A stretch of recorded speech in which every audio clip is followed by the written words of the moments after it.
예, 오늘 말씀은 저희가 방금 전에 읽었던 것 같이 에스겔서 17장의 그러한 말씀입니다. 15장 말씀부터 비유의 여러 가지 말씀을 주셨는데 오늘도 역시 1절부터 10절까지의 말씀은 비유의 말씀입니다. 그런데 저희가 이 말씀을 보게 되면 단순한 비유가 아닙니다. 2절 말씀을 보면 수수께끼와 비유의 말을 하라라고 하나님께서 말씀하시죠. 수수께끼와 비유의 말. 단순한 그러한 비유가 아니라 수수께끼를 포함한 그러한 비유라는 것입니다. 우리가 어린 시절 많이 수수께끼를 내고 마치고 하였었는데 오늘 말씀 안에는 그러한 수수께끼의 그러한 내용이 들어가 있습니다. 우리 인생 가운데에서도 우리 인생을 수수께끼라고도 이야기를 하죠. 욥과 같은 경우에 인생을 보게 되면 하나님 앞에 그렇게 순전하고 하나님 앞에 믿음으로 살아갔음에도 불구하고 그의 인생 속에서 발생하였던 여러 가지 환난과 고난으로 인하여서 하나님 앞에 질문하는 그러한 내용들, 수수께끼와 같았습니다. 어찌 보면 오늘 말씀도 욥에게 주셨던 그러한 수수께끼와 같이 이스라엘 백성에게는 그들이 에스겔서 17장에 이러한 말씀을 주실 때 그들의 상황은 수수께끼와 같지 않았을까라고 생각이 되어집니다. 근데 이렇게 수수께끼와 같은 하나님께 대하여서 왜 우리가 이런 상황에 있습니까? 라고 생각하고 있는 이스라엘 백성들에게 수수께끼와 같은 그런 상황 속의 이스라엘 백성들에게 수수께끼와 비유의 말씀을 주십니다. 그렇다면 오늘의 그러한 비유의 말씀이 어떠한 내용이겠습니까? 그 수수께끼의 말씀이 무엇이겠습니까? 오늘 보면 두 마리의 독수리와 또한 그 백향목의 높은 가지 그리고 또한 포도나무가 나옵니다. 네 부류의 그러한 존재들, 네 부류의 사람들이 나오고 있습니다. 그렇다면 이 첫 번째, 이 그 독수리는 무엇을 의미할까요? 3절 말씀을 보게 되면 첫 번째 독수리가 나오는데, 색깔이 화려하고 날개가 크고 깃이 길고 털이 숱한 큰 독수리가 나오게 됩니다. 그런데 이 큰 독수리와 함께 또 다른 독수리가 7절 말씀에 나오고 있습니다. 날개가 크고 털이 많은 큰 독수리. 그런데 이 두 독수리를 비교하게 되면 첫 번째 독수리가 훨씬 더 강력하고 훨씬 더 화려하다는 것을 알 수 있습니다. 이 첫 번째 독수리가 그런데 3절 말씀 이후의 말씀에 보게 되면 어떤 일들을 벌이냐 하면 백향목의 레바논에 있는 백향목의 높은 가지를 꺾습니다. 그리고 그 가지, 그 레바논의 그 백향목의 높은 가지, 그 연한 가지 끝을 어디로 가져가냐 하면 장사하는 땅에 이르러 상인의 성읍에 둡니다. 상인의 성읍에 둡니다. 그리고 나서 그 꺾은 그 땅에는 무엇을 심냐 하면 그 종자를 하나를 심는데 옥토에 심습니다. 수양버들 가지처럼 큰 물가, 물이 가까운 곳에 그 한 종자를 심죠. 근데 그 종자가 무엇이냐 하면 6절 말씀을 보면 그 포도나무라고 합니다. 그것이 자라며 퍼져서 높지 아니한 포도나무가 되어라고 말씀을 하고 있죠. 포도나무를 심은 겁니다. 그런데 이 포도나무가 이제 점점 자라나는데 이 포도나무가 아주 무성하게 자라는 것 같지는 않습니다. 그것이 자라고 퍼지긴 하지만 높지는 않습니다. 높지는 않은 그런 포도나무. 그리고 이 포도나무는 뿌리를 어디로 뻗냐 하면 아까 자신을 심은 그러한 독수리 아래로다 이렇게 뿌리를 뻗어서 갑니다. 도움을 청하기 위해서 가는 것이죠. 그런데 이 포도나무가 또 한 가지를 그 독수리를 발견하는데 한 마리의 독수리를 발견하는데 그 독수리 아까 말씀드렸던 것 같이 날개가 크고 털이 많은 큰 독수리입니다. 7절 말씀에 나오는. 근데 이 큰 독수리에게 포도나무가 어떻게 하냐면 이 독수리에게 물을 받으려고 이렇게 그 뿌리를 뻗고 있습니다. 그러니까 결국 이게 어떠한 장면입니까? 이 두 마리의 독수리 가운데에서 이 포도나무가 첫 번째 심었던 그 독수리에게도 뿌리를 뻗고 있지만 또 다른 독수리에게 뿌리를 뻗어서 나가는 겁니다. 한마디로 양다리를 걸치고 있는 것이죠.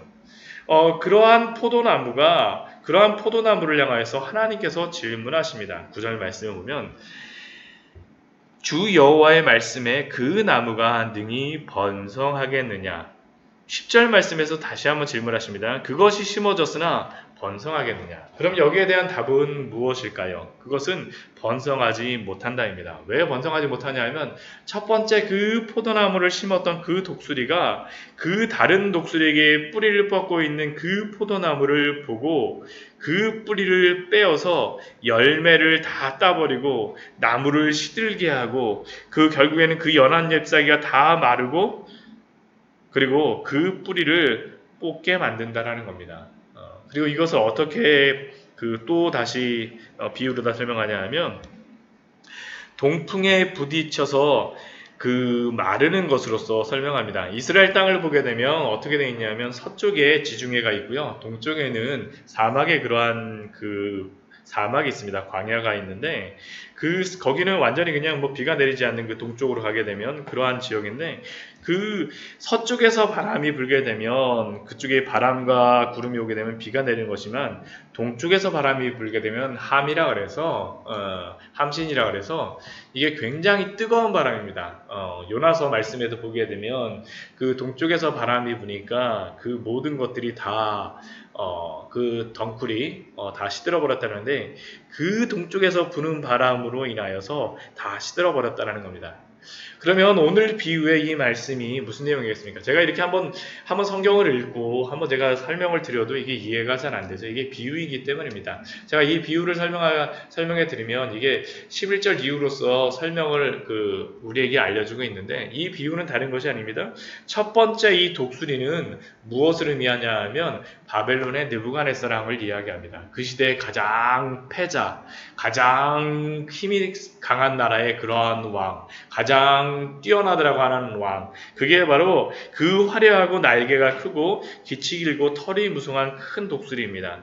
그리고 이 독수리가 어떻게 하냐 하면 레바논 쪽에 백향목 가지를 걷습니다. 이 레바논의 그 백향목 가지는 다른 사람이 아니라 바로 BC 597년에 사로잡혀 갔던 그러한 여호야긴 왕을 이야기합니다. 여호야긴 왕과 그 포로들, 그리고 그들을 어디로다 가져가냐 하면 4절 말씀 보면 장사하는 땅 상인의 성읍에 들고, 보통 성경에서 바벨론 사람들을 장사하는 사람들이라고 이야기합니다. 상인이라고 이야기합니다. 그러니까 이 여호야긴과 그 포로들을 바벨론으로 붙잡아간 것이 바로 3절과 4절의 말씀입니다. 그렇다면 그 여호야긴 왕이 붙잡혀 가고 나서 이스라엘 땅에는 어떠한 일들이 벌어집니까? 바벨론의 느부갓네살 왕은 그 여호야긴의 그러한 숙부였던 시드기야를 또 다른 왕으로 세웁니다. 그게 바로 포도나무입니다. 포도나무.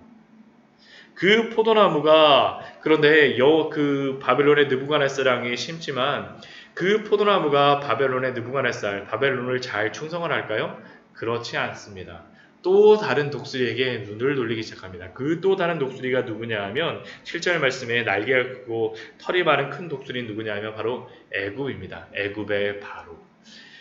처음에는 시드기야 왕과 그러한 사람들이 바벨론에게 충성을 하였었지만, 그러나 바벨론의 그러한 요구사항이 많아지자 옆에 있었던 그러한 애굽에게 도움을 청한 겁니다. 그런데 이 애굽도 크고 힘이 센 독수리처럼 보였지만 그러나 바벨론에 비할 바는 아니었습니다.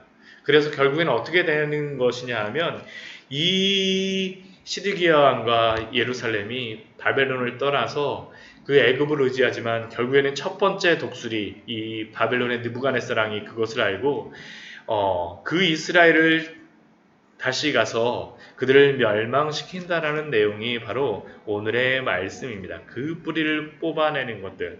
아까 10절 말씀에 보면 동풍이 부딪힌다라고 이야기하는데 이 동쪽에 있는 나라가 바로 바벨론입니다. 동쪽에 있는 그러한 바벨론의 느부갓네살 왕이 와서 예루살렘이 멸망한다라는 것이죠.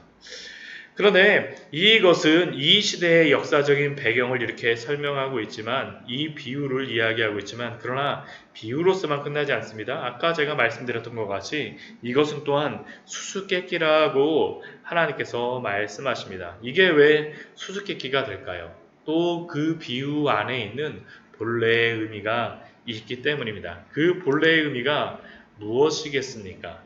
그것은 이 포도나무는 무엇을 의미합니까? 이스라엘 백성입니다. 그런데 이 포도나무를 하나님께서 어디에 심으시냐 하면 오늘 말씀을 보게 되면 옥토에 심고 수양버들 가지처럼 큰 물가에 심었다라고 합니다. 하나님께서 옥토에 심으신 것이죠.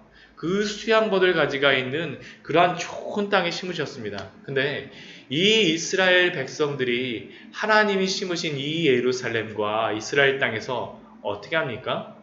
하나님을 버리게 되죠. 참된 도움이신 하나님을 떠나서 이것저것에 뿌리를 뻗기 시작합니다. 하나님께 뿌리를 대야 되는데 때로는 애굽에 대고 때로는 바벨론 되고 때로는 아수르에 되는 것이 바로 이스라엘의 백성의 모양이고, 또한 그러한 참된 도움인 하나님을 떠난 이스라엘 백성은 결국에 하나님께 또한 그들이 도움을 요청하였던 그 나라들에게 멸망한다라고 하는 것이 오늘 비유의 수수께끼의 의미입니다. 결국 그러니까 이스라엘 백성들에게 하나님이 질문하시는 것입니다. 너희들이 그 나무, 너희가 나무라고 하는데 너희가 능히 번성하겠느냐?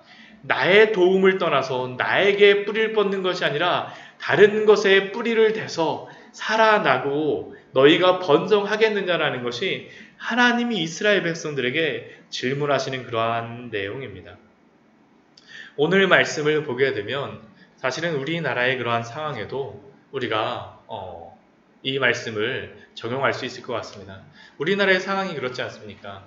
여러 열강 가운데에서 이 나라에 뿌리를 댔다가 저 나라에 뿌리를 댔다가 여러 상황 가운데에서 뿌리는 이것저것 되긴 하지만 실제로 우리를 도와줄 수 있는, 분명히 믿을 수 있는 나라는 없는 상황들. 하나님이 우리 민족에게 바라는 것이 무엇일까? 저는 하나님이 우리 민족으로 하여금, 우리 민족 전체가 다 예수님을 믿는 것은 아니죠. 그렇지만 믿는 성도들로 하여금 하나님께 참된 뿌리를 대고 하나님께 참된 도움이신 하나님께 나오라고 말씀하심인 줄 믿습니다. 근데 이것은 우리나라에게만 주시는 것이 아닙니다. 우리에게도 주시는 그러한 말씀입니다. 한번 우리의 인생을 한번 잘 생각해 보십시오. 우리는 우리의 앞날을 준비하기 위해서 많이 준비합니다. 우리 중고등학생들 많이 바쁘죠. 저희 딸도 고3인데 이 아이들 보게 되면 예전에 수련회 가자고 하면 너무 바빠요. 학원 가야 되는데 너무 바쁩니다. 그 아이들 이해도 됩니다. 한 달 동안에 그 고등학교 2학년, 3학년 돼가고 그 학원 가고 4-5번밖에 몇 번 그 강의도 없는데 그거 강의 놓치게 되면 따라갈 수가 없다라고 이야기하는 그 아이들의 외침들. 그리고 이야기합니다. 제가 고등학교만 졸업하면 정말 신앙생활 열심히 할게요, 목사님. 그런데 만약 고등학교를 졸업하고 대학교로 가지 보십시오. 대학교 가서 신앙생활하기 좋을까요? 제가 아주 대학교에 가서 설교도 하고 나눔도 좀 하였었지만 근데 그 친구들 만나보니까 요즘 신앙생활하기 너무 어렵대요. 예전에 제가 대학교 다닐 때는 그 CCC 한 100명씩이나 됐었는데 지금은 한 30명 정도밖에 되지 않더라고요. 너무 바쁘다 보니까 여유가 없는 겁니다. 여유가 없어요. 그 친구들이 직장만 들어가면 신앙생활을 잘 하겠다라고 하지만 그런데 막상 직장 한번 들어가 보십시오. 여러 상사들과 여러 가지 경쟁 속에 놓여있는 우리의 모습들. 우리는 이곳저곳에 뿌리를 뻗고 우리의 도움을 청하려고 하지만 그러나 하나님은 그렇지 않습니다. 하나님께 뿌리를 대라라고 말씀하고 계시죠. 마태복음 16장 26절 말씀을 보게 되면 예수님께서 그렇게 사람들에게 이렇게 말씀하십니다. 마태복음 16장 26절 말씀을 보면 제자도에 대한 말씀을 하시면서 하시는 그러한 말씀인데요. 우리 같이 한번 보게 되면요. 마태복음 16장 26절 말씀 보면 이렇게 기록이 되어 있습니다. 사람이 만일 온 천하를 얻고도 제 목숨을 잃으면 무엇이 유익하리요? 사람이 무엇을 주고 제 목숨과 바꾸겠느냐? 우리가 이것저것에 뿌리를 뻗어서 온 천하를 얻는다라고 하십시오. 그러나 하나님이 우리의 목숨을 취하시면 아무것도 유익하지 않습니다. 사람이 무엇을 주고 목숨을 얻겠습니까? 제자들에게 질문하시는 것입니다. 우리 마태복음 16장 24절 말씀 보면 누구든지 나를 따라오려거든 자기를 부인하고 자기 십자가를 지고 나를 따를 것이니라. 우리가 생명을 얻기 위하여서는 누구에게 뿌리를 뻗어야 되는지, 누가 참된 도움인지를 우리에게 질문하시는 그러한 말씀입니다. 말씀을 정리하도록 하겠습니다. 이스라엘 백성들은 자신들을 도울 그러한 많은 존재들을 향하여서, 때로는 애굽을 향하여서, 때로는 바벨론을 향하여서, 때로는 아수를 향하여서 뿌리를 뻗습니다. 시드기야 때에도 그렇죠. 바벨론에게만 뿌리를 뻗는 것이 아니라 우리를 도울 그러한 사람 존재라고 해서 애굽에게도 뿌리를 뻗습니다. 그러나 그들은 멸망하고 맙니다. 왜 그렇습니까? 참된 도움이신 하나님으로부터 벗어났기 때문입니다. 하나님께 도움을 청하러 가는 것이 아니라 이 세상의 도움을 청하기 때문입니다. 세상이 아닙니다. 하나님께 우리는 뿌리를 뻗는 것이고, 온 천하를 얻는다 할지라도 우리의 목숨을 잃어버리면 무엇이 유익하겠습니까? 누구든지 자기를 부인하고 자기 십자가를 지고 예수님을 따르시는 우리 귀한 성도님들 되시기를 축원드립니다. 같이 기도하도록 하겠습니다.